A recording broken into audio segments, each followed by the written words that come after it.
있는지도 모르시는 분들도 사실은 굉장히 많죠. 굉장히 구약 성경이 한 장으로 되어 있는 그러한 성경이 진짜 오바댜서가 여기 있는데 많이 읽지도 않고 저희가 무슨 내용인지 이 안에 무슨 내용이 있는지 사실은 쉽게 알지도 잘 못하는 그러한 성경이 바로 이 오바댜서 말씀입니다. 이 오바댜의 그러한 말씀은 다른 것이 아니라 그 에돔 족속에 대한 그러한 그 묵시의 말씀이 예언의 말씀이 바로 오바댜 말씀입니다. 대부분 그 성경의 그러한 예언의 말씀들은 이스라엘 백성들에 대하여서 말씀하시는데 오바댜서 같은 경우는 오로지 그 에돔 족속에 대하여서만 하나님께서 주시는 그러한 말씀입니다. 먼저 오늘 1절 말씀을 보면 오바댜의 묵시라라는 그러한 것으로서 시작하고 있습니다. 오바댜라고 하는 이 이름 발음도 하기 어려운데 이 이름의 뜻이 있습니다. 이게 그 아바드라고 하는 히브리어하고 여호와가 합쳐진 그러한 이름입니다. 아바드하고 뒤에 그 야자가 이게 여호와의 그러한 여자하고 이게 그 압축된 단어입니다. 그래서 이게 여호와 그 아바드라는 뜻이 그 종이라는 그런 의미인데요. 이게 여호와의 종이 바로 이 오바댜라는 그러한 뜻입니다. 그러니까 오바댜의 묵시라라고 하게 되면 여호와의 종이 예언한 것이다라는 것이 바로 이 오바댜서를 시작하는 그러한 말씀입니다. 여호와의 종, 하나님의 종이었던 오바댜가 그 예언한 그러한 말씀, 이 오바댜라고 하는 이 말씀, 저희가 잘 알지도 못하는 이 성경의 그러한 저자가 누구인지도 잘 모릅니다. 그냥 오바댜의 묵시라라는 것으로서만 시작하고 있습니다. 그렇다면 이 오바댜의 묵시라라고 하는 이 오바댜서의 그러한 권위는 어디서부터 나오겠습니까? 그 뒤에 보면 바로 이렇게 말씀하시죠. 주 여호와께서 에돔에 대하여 이와 같이 말씀하시니라. 오바댜가 스스로 환상을 보고 이야기한 것이 아니라 누구의 말씀입니까? 여호와께서. 주 여호와께서 오바댜를 통해서 말씀하셨다라는 것이 바로 이 말씀의 권위이죠. 그 오바댜를 통해서 말씀하신 그 내용이 무엇입니까? 에돔에 대하여, 에돔에 대하여. 에돔에게 주시는 그러한 말씀이 이제 쭉 밑으로 보게 되면 에돔에게 주시는 그러한 말씀이 나오는데 이 에돔에게 주셨던 그러한 묵시의 내용이 무엇이겠습니까? 먼저 다른 나라들이 에돔에 대하여서 에돔을 치기 위하여서 일어날 것이다 라는 것을 말씀하십니다. 그 뒤에 곧 뒤에 보게 되면 그 사자가 나라들 가운데 보내심을 받고 이 사자는 누구겠습니까?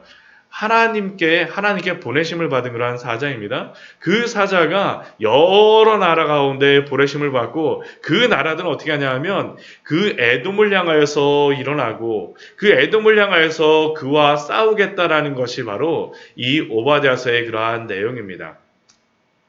이 에돔은 왜 하나님께 그렇게 심판을 받는 이러한 나라가 되었겠습니까?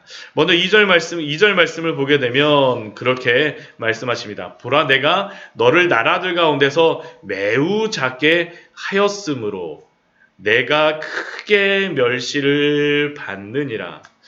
에돔은 이스라엘이 멸망할 때 역사적으로 저희가 에스겔 말씀을 볼 때도 잠깐 나누었었지만 이 에돔은 이스라엘이 멸망할 때 바벨론을 도왔던 그러한 나라였습니다. 그리고 이 바벨론을 도왔던 그러한 이유는 무엇이냐 하면 자신들의 안전을 보장받기 위해서입니다.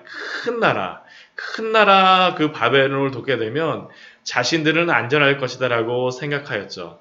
그러면서 그 멸망하는 이스라엘을 보면서 그들은 우쭐거렸습니다. 그리고 그 자신의 형제의 나라인 이스라엘을 바벨론보다도 오히려 침략하였던 나라가 바로 이 에돔입니다. 그런데 하나님께서는 어떻게 하셨습니까?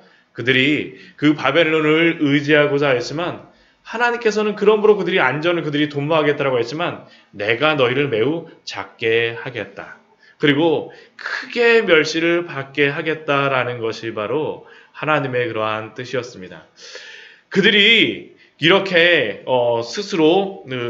그들이 스스로 좀 크게 생각했던 것이죠. 그렇게 생각하였던 그러한 원인들이 있습니다. 왜 그러냐면 3절 말씀에 보게 되면 그들이 거주하였던 그 땅을 이렇게 말하고 있습니다. 바위 틈에 거주하며 높은 곳에 사는 자여. 이 에돔 족속은 어디에 거했었냐면 바위 틈에 거주하는 그러한 족속입니다. 그 요르단에 가게 되면 굉장히 유명한 그러한 유적지가 있습니다. 기독교 유적지는 아닌데요. 페트라라고 하는 그러한 장소. 그 페트라를 가게 되면 이 바위를 진짜 깎아지르는 두 바위 사이에 정말 한두 사람 지나갈 정도밖에 안 되는 그곳에 진짜 꽤 긴 거리를 한 1km 정도 되나요? 거기를 이렇게 쭉 진짜 바위 틈 사이로다 이렇게 길이 나 있습니다. 그러니까 굉장히 안전한 지역입니다. 거기만 딱 맞고 위에 이 절벽 위에 올라가고 막아버리게 되면 거기를 침략하기가 너무나도 어려운 것이죠. 바위 틈에 거주하면서 안전한 곳. 또한 이 에돔이 거주하였던 이 바위 틈에 거주하였던 이 곳은 또한 높은 지대에 있습니다. 그러다 보니까 침략하기가 어려웠던 것이죠. 자기들은 스스로 바위 틈에 거주하면서 높은 곳에 살면서 또 주변에는 또 누구하고 동맹도 맺습니까? 바벨론하고 동맹을 맺으니까 우리는 안전해. 그것이 바로 이 사람들의 그러한 마음이었었죠. 그러고 그들은 마음으로 이야기합니다. 누가 능히 나를 땅에 끌어내리겠느냐. 아무도 이 높은 곳으로부터, 이 안전한 곳으로부터 우리 에돔 자손들을 누구도 침략할 수 없고 우리의 이러한 부귀 영화는 영원할 것이다 라는 것이 그들의 생각이었습니다. 그런데 우리가 여기서 한 가지 주의할 것이 있습니다. 이들이 이렇게 교만한 이유는 그들이 바위 틈에 거주하며 높은 곳에 살고 있기 때문이 아닙니다. 왜 그들이 교만할까요? 3절 앞부분에 보면 이렇게 말씀하고 있죠. 너의 마음의 교만이 너를 속였도다. 그들이 그렇게 교만하였던 이유는 바위 틈에 거주하고 높은 곳에 살았다기보다는 그들의 마음이 무엇하기 때문입니까? 마음의 교만함 때문에 그들이 이 안에서 교만하였던 것이죠. 저희가 그렇지 않습니까? 하나님 앞에서 아무리 큰 세상에 축복을 받는다 할지라도 겸손한 사람들이 있는 반면에 어떠한 사람들은 정말로 별거 별 볼 일 없음에도 불구하고 굉장히 교만한 마음을 가질 때도 있죠. 우리가 어떤 환경이나 상황 때문에 교만하거나 하나님 앞에서 그런 것이 아니라 우리의 교만은 바로 우리의 마음으로부터 나온다라는 것을 또한 성경은 우리에게 말씀하여 주고 있는 것입니다. 이러한 마음, 우리 예레미야서 우리 17장 9절 말씀에 보게 되면 이러한 말씀이 있습니다. 정말로 우리의 마음에 그러한 죄에 대하여서 교만에 대하여서 이야기할 때 이 말씀을 많이 저희가 보죠. 예레미야서 우리 17장 9절 말씀 우리 같이 한번 찾아보도록 하겠습니다. 우리의 마음에 대한 그러한 부분들을 이렇게 이야기합니다. 예레미야서 17장 9절의 말씀. 구약성경 예레미야 17장 9절의 말씀 같이 한번 읽어보도록 하겠습니다. 만물보다 거짓되고 심히 부패한 것은 마음이라 누가 능히 이를 알리오마는. 만물보다 심히 부패하고 거짓된 것이 무엇입니까? 마음이죠. 그 마음으로부터 무엇이 나오는 겁니까? 교만이 나오는 것입니다. 우리의 그러한 상황 때문에 교만하는 것이 아니라 이러한 우리의 마음으로부터 그렇게 우리는 여러 가지 환경을 보며 여러 가지 상황을 보며 때로는 불평도 하고 때로는 우리가 우쭐하기도 하지만 그러나 우리의 죄의 출처는 우리의 마음으로부터 나옴을 알아서 우리는 항상 그래서 우리의 마음을 잘 살펴야 되겠죠. 우리의 마음을 잘 다스려야 합니다. 그리고 그들은 이러한 교만한 마음으로 누가 능히 나를 땅에서 끌어내리겠느냐라고 그들은 이야기하지만 그러나 그들을 끌어내시는 분이 있습니다. 그분이 누구입니까? 하나님이시죠. 4절 말씀 보면 이렇게 기록되어 있습니다. 내가 독수리처럼 높이 오르며 별 사이에 깃들일지라도 내가 거기서 너를 끌어내리리라. 여호와의 말씀이니라. 이것이 바로 여호와의 말씀이었습니다. 그들은 바벨론과 화친하며 스스로 사다리를 만들고 또한 천연의 요새 가운데서 한껏 교만하고자 뽐내었었지만 그러나 하나님이 그들을 거기에서 끌어내셨습니다. 이것이 여호와의 말씀입니다. 우리도 하나님 앞에서 겸손해야 합니다. 우리 잠언 말씀에 보면 계속 나오는 말씀이 무엇입니까? 교만은 패망의 선봉이요 거만한 마음은 넘어짐의 앞잡이니라. 하나님 앞에서 겸손하신 우리 귀한 성도님들 되시기를 축원합니다. 이것이 하나님 앞에서 우리가 가져야 될 그러한 마음이겠죠. 또한 그 뒤에 말씀을 보게 되면 이 교만한 이 에돔에게 내리시는 그러한 벌들이 그 뒤에 보게 되면 나오고 있습니다. 첫 번째는 그들이 얻었던 그러한 모든 보물들을 빼앗길 것이다 라고 말씀하여 주십니다. 5절 말씀에 보면 그 두 가지의 비유를 말합니다. 도둑과 강도가 밤중에 이르러서 만족할 만큼 훔치면 그냥 돌아간다라는 그러한 비유고요. 또 두 번째 비유는 포도를 따는 자가 그 포도원에 이르렀을 때 그것을 다 따는 것이 아니라 얼만큼 남기며 딴다라는 것이 또 두 번째 비유입니다. 우리가 도둑이 집에 침입하게 되면 그렇지 않습니까? 아무리 도둑이 큰 마음 먹고 들어갔다 그래도 집 전체를 다 가져가지 못하잖아요. 그렇죠? 자기가 필요한 것, 가장 귀하다라고 생각하는 것만 가져가죠. 그런데 이 에돔에게는 어떻게 할까요?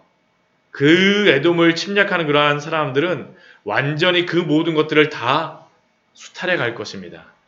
6절 말씀에 그 5절 후반절 말씀과 6절 말씀에 보면 이렇게 되어 있죠. 내가 어찌 그리 망하였는고 에서가 어찌 그리 수탈되었으며 그 감춘 보물이 어찌 그리 빼앗겼는고 아무리 그들이 잘 숨긴다 할지라도 아무리 그들이 꽁꽁 그러한 것들을 잘 여러 군데에 그 나누어 둔다 할지라도 그들은 그것을 다 빼앗길 것이다라는 것이 바로 성경이 또한 하나님이 그 에돔에게 주시는 그러한 말씀입니다.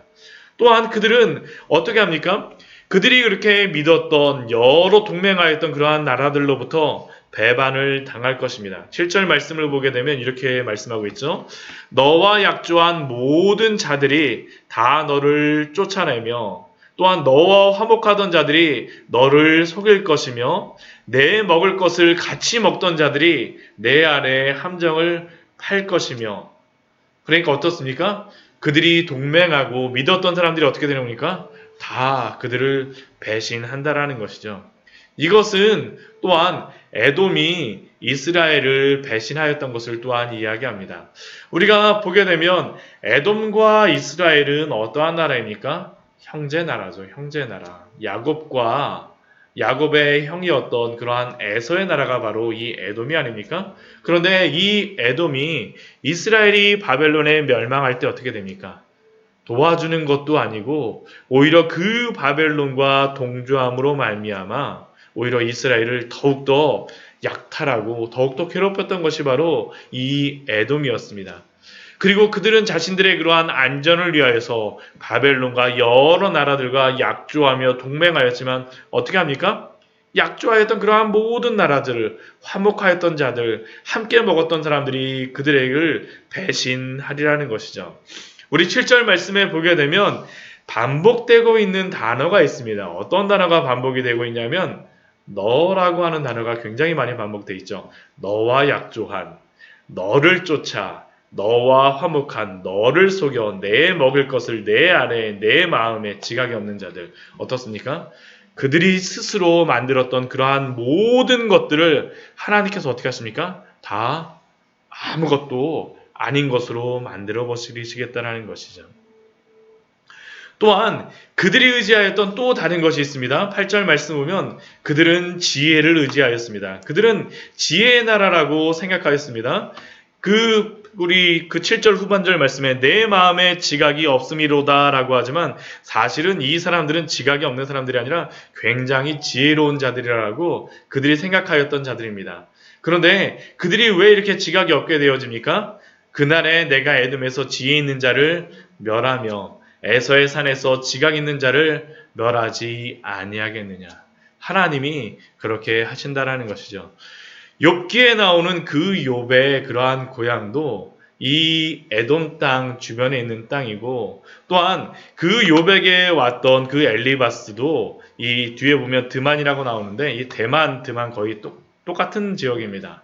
그러니까 이 지혜 있는 자들이 바로 이 에돔의 사람들이었었죠. 근데 하나님께서는 그들의 지혜조차도 어떻게 합니까? 그들을 지켜주지 못하고 오히려 그 지혜 있는 자들이 다 멸망하리라는 겁니다. 또한 9절 말씀을 보면 어떻게 됩니까? 그들의 용사들도 다 놀랄 것이라고 이야기합니다. 드만의 용사들, 그렇게 용맹하였던 그 용사들도 다 놀라서 그 산에 있는 사람들도 다 죽임을 당하며 멸절되리라는 것이 바로 이 에돔에게 주시는 하나님의 말씀입니다. 오늘 말씀을 통하여서 하나님이 우리에게 말씀하시는 것이 무엇이겠습니까? 하나님 앞에 겸손하라는 것이죠. 겸손하라는 것입니다.